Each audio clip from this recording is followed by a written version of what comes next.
గుర్తుపెట్టుకున్నానా, ఇక్కడ అబ్బాయిలు పంపిస్తున్న పేరెంట్స్ అందరూ కూడా అంటే C category, B category seat ఇక్కడ కట్టకుండా మా దగ్గర తక్కువ ఫీజు ఉంది కాబట్టి పంపిస్తున్నారు అంటే అందరూ మిడిల్ ఫ్యామిలీసే.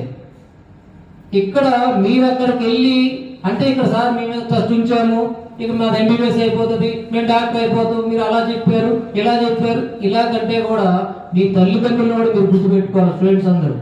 ఎందుకంటే చాలా పెద్ద మొత్తం అమౌంట్ కడుతున్నారు, మీకు వాళ్ళ కష్టార్జితం ఉంది.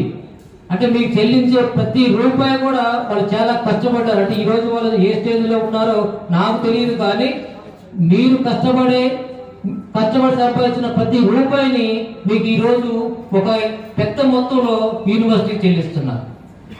మీరు వెళ్ళి మేము అబ్రాడ్ వెళ్ళిపోయాం, వేరే కంట్రీ వెళ్ళిపోయామని మేము ఎంజాయ్ చేస్తాం, అలా ఉంటాం ఇలా ఉంటాం అంటే ఏమవుతుందంటే మీరు మాకంటే కూడా మీ తల్లిదండ్రులు ఎక్కువ మోసం చేస్తున్నట్టు గుర్తుపెట్టుకోండి. అంటే మనం కేవలం వెళ్ళింది దేనికోసం అంటే చదువుకోవడానికి మాత్రమే వెళ్ళాము.